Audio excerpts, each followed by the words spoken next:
Hey there, friends. It's John, and we are right in the middle of uploading recordings on the book of Revelation here in the listener's commentary, but we have not for a while done an update on the ministry in general, the commentary in general. And so here we are sort of at the break point in the middle of the book of Revelation, and I just thought it would be a great time to give a little bit of an update on some things with the commentary and the ministry, and kind of give you a little bit of a behind-the-scenes look at some things. And so let me just first mention a resource that I know a number of you have maybe already downloaded or checked out. But if you're digging into Revelation with me on the commentary, it's a helpful tool to at least get some background, some ways the content is organized, some other resources to look at for the book of Revelation. And that is on the website, on the landing page for the book of Revelation, there is a free PDF study guide. It's about 20 or so pages that walks through all that kind of stuff. And so it'll give you various ways to read and engage with the book. It'll give you the historical context and backstory and who's the original audience. It'll help you understand what apocalyptic literature is. So that's at listenerscommentary.com/revelation. Or you can just go to listenerscommentary.com, click the drop-down tab, scroll down till Revelation. Click that. It'll take you to the homepage for the book of Revelation. You'll see a place where you can sign up for that PDF study guide. So if you haven't already checked that out, I encourage you to do so.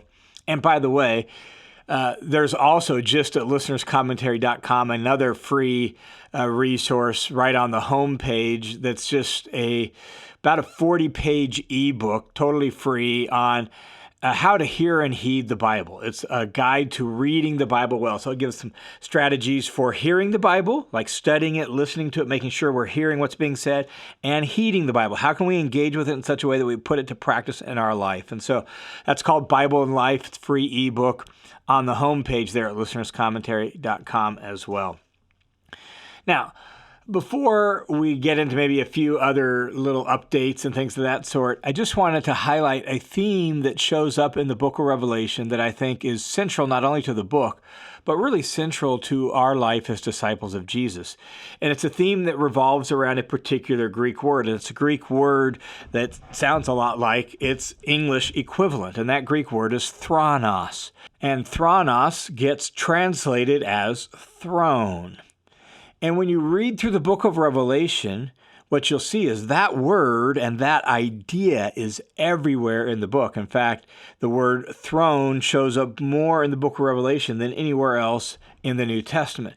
And the reason for that is because God's on his throne in Revelation. In fact, the centering, anchoring vision for the whole book is Revelation 4 and 5, where John sees the vision of God on his throne in chapter 4, and then the lamb that was slaughtered, killed in chapter 5, joins him on the throne. And from there on out, most of the action that happens in Revelation takes place from the throne, around the throne, before the throne. And that idea is central. And what it reminds us of is that God is king. Jesus is king. He is the sovereign. He's the one who really is in charge. And as we go through our life as disciples, wherever you currently find yourself living, whether it's in the United States of America like me, whether it's in Great Britain, whether it's in South Africa, or outside of Stockholm, Sweden, or wherever else it might be, the reality is sometimes life feels like, man, there are all sorts of things that I'm at the mercy of, all sorts of things that I can't control, all sorts of authority figures and power structures and all sorts of things that just seem to dominate and control this world. And at times it just seems like, man, God's kingdom doesn't stand a chance. And one of the major things the book of Revelation intends to show the original readers and us is that, no, God is on his throne. And he's in charge. And even though there are other powers and authorities and rulers at work in this world, they operate under the sovereign control of God Most High. that's one of the key themes that shows up. And so when we turn the page from chapter 11 to chapter 12, that's right where we're at in our study of Revelation.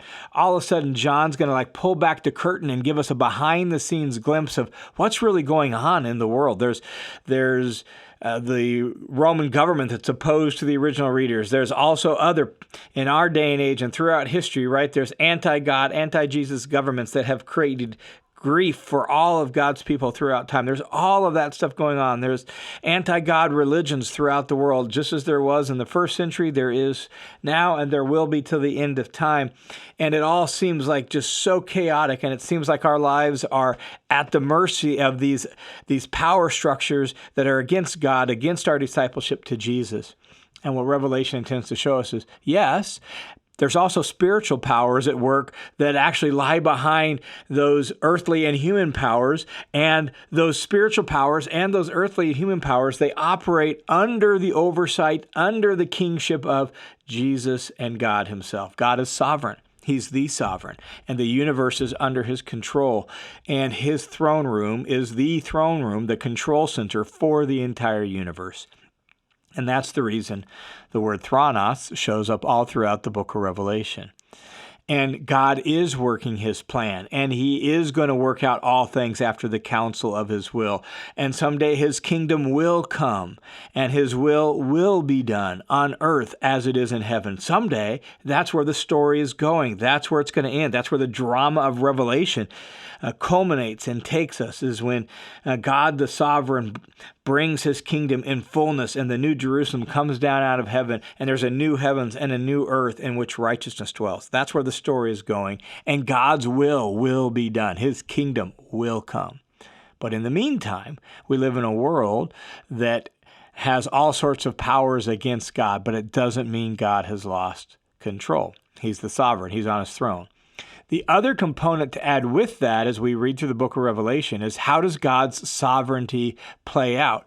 It's really easy to maximize God's power because he's the sovereign, and then turn down the volume on other facets of God's nature or character. We don't want to do that. And so in that centering vision in Revelation 4 and 5, where God's on his throne and then Jesus comes and joins him on the throne, Jesus is presented. The vision shows him as a lamb that was sacrificed, a lamb that was slaughtered, killed, and sacrificed. And that reminds us that it is God's sovereignty is carried out by means of and under really the framework of God's self-giving, self-sacrificial love. It's not that power is primary and love is secondary. It's actually the exact opposite. Self-sacrificial love is primary, and that actually shapes and affects how God carries out his sovereignty. And so it's not that God has a great love of power. It's that God operates his sovereignty by the power of self-giving love. And that's all throughout the book of Revelation as well. And so because God loves and loves self-sacrificially, he expresses his sovereignty in ways that are good for his creation and in ways that are good for his faithful people. Doesn't always look that way, doesn't always feel that way, but ultimately, that's the way it's going to play out. And so we need to, as we read through Revelation, we need to remember God is sovereign, and his sovereignty is shaped by, affected by, characterized by his self-giving, self-sacrificial love. That's the kind of God that God himself is. Now, just wanted to share some of those reflections and thoughts as they've struck me as I've been working through the book of Revelation afresh for the commentary, thinking on things. I think that's incredibly important, that the kind of king we serve is a king who rules with absolute power, but that absolute power is the kind of absolute power that expresses itself through self-sacrificial love. I just think, for the way I want to be in charge, say, of my home or my family, my life, I need to learn to imitate that. And that's why in the book of Revelation, the saints, God's people, they overcome this world really the same way Jesus did, by not loving their life so as to death. They lay down their life for the sake of the Lamb. They love their neighbors, and they love the people around them in self-sacrificial ways. And they love Jesus in self-sacrificial ways. That's ultimately what it's going to look like for us to reflect the kingship of Jesus back into this world. All right, a couple other little things by way of updates. I mentioned the Revelation Study Guide, the PDF that's on the website. If you haven't checked that out, I encourage you to do that.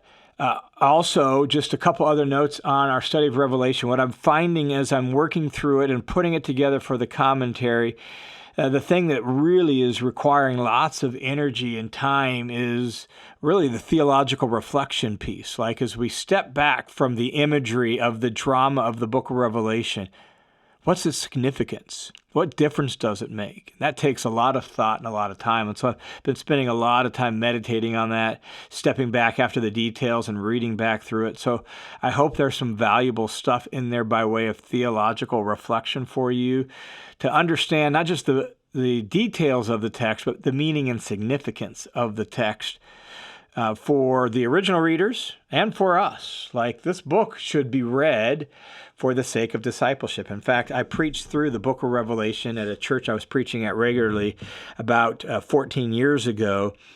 And that was the thing that struck not only me, but really all of us in the congregation together, was that Revelation should shape our discipleship and our faithfulness to Jesus. It's best read as a book to help us live as faithful disciples of Jesus. So I've been trying to offer some of that as we've gone in the book. Hopefully you're finding some value on that. What that also means is there are probably some weeks where I may only release one episode through our study of Revelation, just because of the nature of the text and the amount of time I'm finding myself giving to that theological reflection. I just don't want to rush it. My wife actually encouraged me. She said, John, it's just too important. So if you have to slow down, I think that's probably okay. And I think she might be right. So if there's weeks where I only give one recording on the book of Revelation, that's why. I want to make sure I give ample time to that theological reflection component.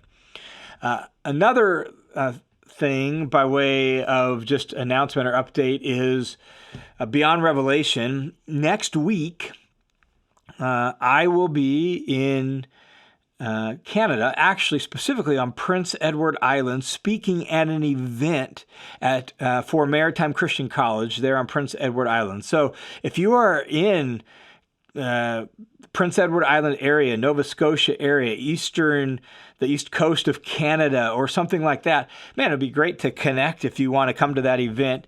It is May 6, 7, and 8 at a church on Prince Edward Island. You can find all the information about it on the website for Maritime Christian College. So just Google that, Maritime Christian College. Look for the K.T. Norris Lecture Series, and I am the speaker for that. And so that's next week, May 6, 7, and 8. Love to connect if you want to come. Just come and say hi. Join me for that series of lectures and some of the things we'll get to share for that coming up next week. And then also, again, the app, if you haven't downloaded the app, it really does make it a whole lot easier to use because you don't have to scroll through the whole podcast feed. So if you're a regular user of the commentary and you want to dig into a particular book, on the app you can do that without scrolling through. It should save your location. It's pretty easy to use. So just go to the App Store, Google Play, wherever you get your apps, and search for the Listener's Commentary, download that app, and it'll make it easier to use. Every month, there's about 13 to 14,000 different people who listen to the commentary. And I think there's about 1,500 to 2,000 people who have downloaded the app. So I know there's a good number of people who have not downloaded the app yet. And if you're a regular user of the commentary, I just think you'll find it easier to use with the app itself. So encourage you to check that out as well.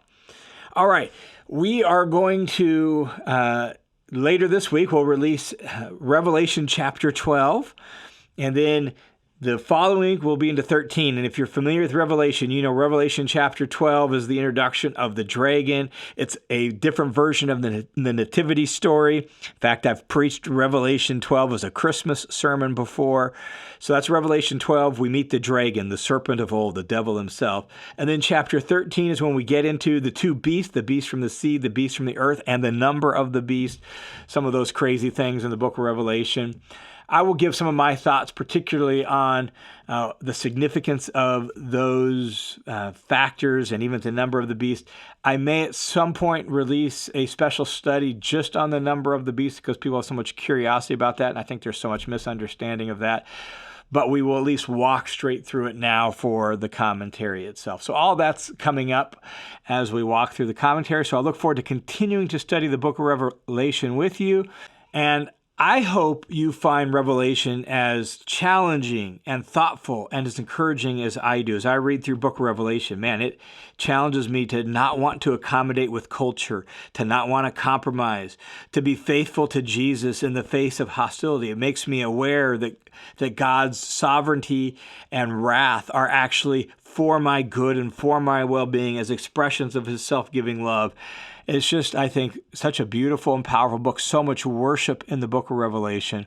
And while the book, therefore, is sometimes mysterious and confusing, and there's things that are hard to understand, I think if we read it the way apocalyptic literature intended to function, if we read it with the original audience in mind, it can be a great encouragement to our discipleship to Jesus. So stick around, look forward to studying it some more with you.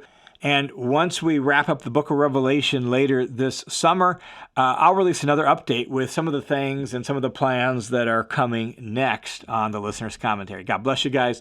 I look forward to talking with you some more as we study through the book of Revelation together.